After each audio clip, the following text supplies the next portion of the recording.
Hello friends, welcome back to your YouTube channel economics आसान है। Guys आज हम मैक्रो इकोनॉमिक्स का chapter number 7 aggregate demand and related concepts को ही कंटिन्यू कर रहे हैं। इससे पहले हम पढ़ चुके हैं एग्रीगेट डिमांड क्या होता है, एग्रीगेट सप्लाई क्या होता है। आज हम पढ़ने वाले कंजम्पशन फंक्शन के बारे में।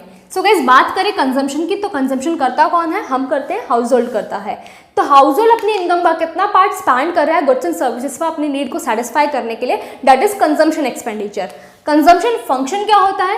कंजम्पशन फंक्शन और कंजम्पशन की बात करूँ तो थोड़ा सा डिफरेंस है। कंजम्पशन का मतलब क्या है? At given level of income मैं इनकम का कितना पार्ट स्पेंड कर रही हूँ कंजम्पशन पे। फॉर एग्जांपल के लिए मेरी इनकम 100 है तो मैं 80 रुपीज़ क्या कर रही हूँ? कंजम्पशन कर रही हूँ, कंजम्पशन एक्सपेंडिचर कर रही हूँ। वहीं हम बात करें कंजम्पशन फंक्शन की, तो कंजम्पशन फंक्शन हमें बताता है कि at different level of income मैं कितना कंजम्पशन कर रही हूँ। मतलब जब मेरी इनकम 100 है तो मैं 80 का कंजम्पशन कर रही हूँ, जब मेरी इनकम 200 है तो मैं 160 का कंजम्पशन कर रही हूँ, मेरी इनकम 300 है तो 240 का कंजम्पशन कर रही हूँ। तो कंजम्पशन क्या है? At given level of income मैं कितना कंजम्पशन कर रही हूँ, और कंजम्पशन फंक्शन क्या है? At different level of income मैं कितना कंजम्पशन कर रही हूँ। डिफरेंस समझ में आया होगा। सो गाइस बात करें कंजम्पशन फंक्शन को हम रिप्रेजेंट कैसे करेंगे। कंजम्पशन का फंक्शनल रिलेशनशिप है किसके साथ? इनकम के साथ। क्योंकि जैसे जैसे इनकम बढ़ती है वैसे वैसे क्या होता है? हमारा कंजम्पशन भी बढ़ता है। तो प्रोपेंसिटी टू कंज्यूम का मतलब क्या हो गया कि प्रोपेंसिटी क्या है कंज्यूमर की, मतलब कि उसकी इनकम का वो कितना पार्ट कंजम्पशन कर रहा है, that is propensity to consume या कंजम्पशन फंक्शन। इसको हम समझते हैं स्केड्यूल के थ्रू। कंजम्पशन का स्केड्यूल एक बार देख लेते हैं। इनकम क्या हो रही है? 0, 100, 200, 300, 400, 500, 600 बढ़ती जा रही है। कंजम्पशन भी ऑब्वियस ही बात है बढ़ेगा, क्योंकि पॉजिटिव रिलेशन होता है कंजम्पशन एंड इनकम के बीच में।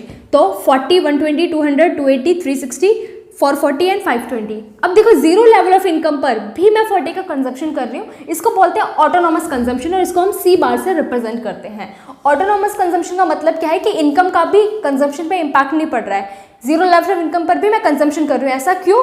क्योंकि इसको या तो मैं अपनी डिस सेविंग से एसेट सेल करके या बोरिंग करके मीट आउट जरूर करूंगी, क्योंकि सर्वाइवल के लिए कंजम्पशन करना जरूरी है। और ये जो कंसेप्ट है ऑटोनॉमस कंजम्पशन का, ये बेस्ड है किसके? Keynesian psychological law of consumption पर, कि वो हमें बताता है कि जीरो लेवल ऑफ इनकम पर भी कंज्यूमर कंजम्पशन करता है।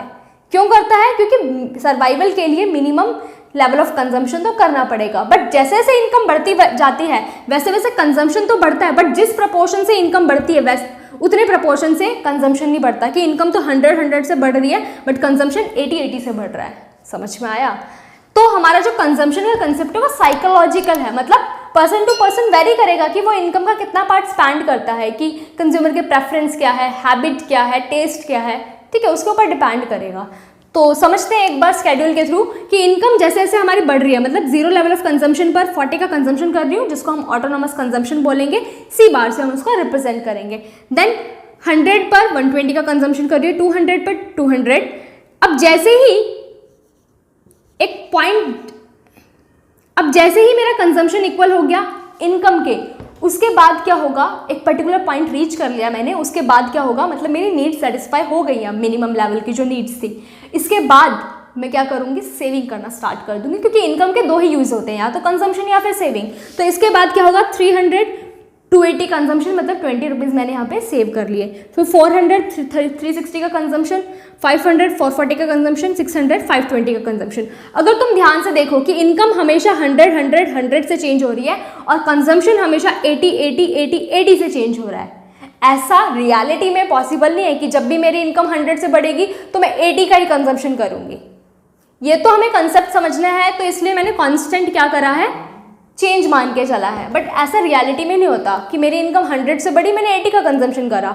इनकम मेरी फिर 100 से बढ़ी तो मैंने 60 का कंजम्पशन करा। कंजम्पशन प्रपोर्शन में कम होता जा रहा है। चेंज तो आएगा बट प्रपोर्शन में जो चेंज आ रहा है वो कम होता जाएगा, ठीक है। तो वही हमारे कनेशियन साइकोलॉजिकल लॉ ऑफ कंजम्पशन बताता है कि जीरो लेवल ऑफ इनकम पर भी कंजम्पशन होगा, मतलब कंजम्पशन ऑलवेज पॉजिटिव होगा, जिसको हम सर्वाइवल नीड के लिए करते हैं।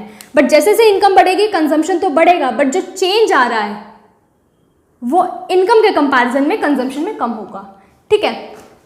तो ग्राफिकली किस तरीके से रिप्रेजेंट करेंगे? एक्स एक्स पे ले रही हूँ मैं इनकम इन रुपी करोड़ में, एंड वाई एक्सिस पे ले रही हूँ मैं कंजम्पशन इन रुपए करोर्स में। इनकम की बात करें तो इनकम का जो कर्व है वो ऑरिजिन से स्टार्ट होके अपवर्ड स्लॉपिंग बनेगा और 45 डिग्री के एंगल पर बनेगा। 45 डिग्री के एंगल पे क्यों बनता है? जब मैंने एग्रीगेट सप्लाई पढ़ाया था तो इसको एक्सप्लेन करा था, क्योंकि एग्रीगेट सप्लाई इक्वल होती है इनकम के, तो हॉरिजॉन्टली और वर्टिकली डिस्टेंस सेम होता है, इसलिए हमारा जो इनकम का कर्व है वो अपवर्ड स्लॉपिंग बनेगा बट 45 डिग्री के एंगल पर बनेगा और ऑरिजिन से स्टार्ट होगा, क्योंकि जीरो लेवल ऑफ इनकम पर एग्रीगेट सप्लाई भी जीरो ही होती है।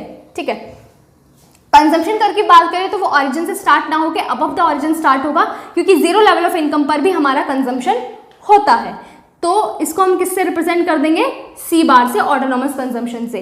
तो कंजम्पशन कर्व भी अपवर्ड स्लॉपिंग बनेगा, क्योंकि जैसे जैसे इनकम बढ़ेगी वैसे वैसे कंजम्पशन भी बढ़ेगा। बट यहाँ पे देखो कि कंजम्पशन कर्व अपवर्ड स्लॉपिंग बना, ये बात तो समझ में आई कि भाई इनकम बढ़ रही तो कंजम्पशन बढ़ रहा है, बट स्ट्रेट लाइन क्यों बना? स्ट्रेट लाइन क्यों बना? एमपीसी की वजह से। मार्जिनल प्रोपेंसिटी टू कंज्यूम हमें बताता है कि चेंज इन इनकम का कितना पार्ट मैं कंज्यूम कर रही हूँ, मतलब उस चेंज इन इनकम की वजह से चेंज इन कंजम्पशन कितना हो रहा है। ठीक है, तो एमपीसी क्या है? रेशियो है change in consumption upon change in income का। तो तुम अगर यहाँ पे देखो तो कंजम्पशन में चेंज आया 80 का, इनकम में चेंज आया 100 का, तो 0.80 क्या आ गया मेरा? एमपीसी। और हर पॉइंट पर यही आएगा, क्योंकि हमेशा 20-20 कंजम्पशन चेंज आ रहा है और 100-100 इनकम चेंज आ रहा है, क्योंकि एमपीसी कांस्टेंट है और एमपीसी क्या है? स्लोप होती है कंजम्पशन की, जिसको हम बी से भी रिप्रेजेंट करते हैं, इसलिए हमारा जो कंजम्पशन कर्व है स्ट्रेट लाइन कर्व बनता है। अब एमपीसी क्या होता है इसको मैं नेक्स्ट क्लास में और डिटेल में बताऊंगी। इन शॉर्ट समझ में आ गया होगा कि कंजम्पशन कर्व स्ट्रेट लाइन क्यों बनेगा, क्योंकि हम जो कंजम्पशन में चेंज ला रहे हैं, जैसे ही इनकम 100 से बढ़ती है तो 80 का चेंज हम कंजम्पशन में लेके आते हैं, मतलब कि चेंज इन इनकम का 80% मैं क्या करती हूँ? कंज्यूम करती हूँ और 20% सेव कर रही हूँ। समझ में आया? ठीक है, अब देखो जहां पर हमारा कंजम्पशन और इनकम कर्व मीट हो गए उसको हम बोलते हैं ब्रेक इवन पॉइंट, जिस पर कंजम्पशन इक्वल होता है इनकम के और सेविंग हो जाती है जीरो। तो before the break even point हम क्या करते हैं? डिससेविंग करते हैं, क्योंकि कंजम्पशन ज्यादा होता है इनकम से, और after the break even point हम सेविंग करते हैं, क्योंकि इनकम ज्यादा होती है कंजम्पशन से, क्योंकि एक पर्टिकुलर लेवल हमने अब रीच कर लिया, उसके बाद हम सेविंग करना स्टार्ट कर देंगे। ठीक है, तो after the break even point हम सेविंग करेंगे और before the break even point हम डिससेविंग करेंगे। तो होप बहुत अच्छे से क्लियर हो गया होगा कि कंजम्पशन क्या होता है, कंजम्पशन फंक्शन क्या होता है, प्रोपेंसिटी टू कंज्यूम का मतलब क्या है। ठीक है, और कंजम्पशन स्केड्यूल के थ्रू हमने समझा कि ऑटोनॉमस कंजम्पशन क्या है, क्यों कंजम्पशन कर्व जो है वो अपवर्ड स्लॉपिंग बनेगा और स्ट्रेट लाइन कर्व ही क्यों बनेगा, क्योंकि इसके स्लोप क्या है? बी है, जिसको हम एमपीसी बोलते हैं, जो कि कांस्टेंट है 0.80, इसलिए हमारा consumption curve straight line curve बन रहा है। और जहां पर हमारा कंजम्पशन और इनकम कर्व मीट कर गया वो ब्रेक इवन पॉइंट कहलाएगा, इनकम इक्वल हो जाएगी कंजम्पशन के और सेविंग हो जाएगी इक्वल जीरो के। सो होप बहुत अच्छे से क्लियर हो गया होगा कंजम्पशन फंक्शन के बारे में। नेक्स्ट क्लास में हम पढ़ेंगे propensity to consume, APC and MPC के बारे में। सो गाइज आज के लिए इतना ही, मिलते हैं नेक्स्ट क्लास में। Thank you.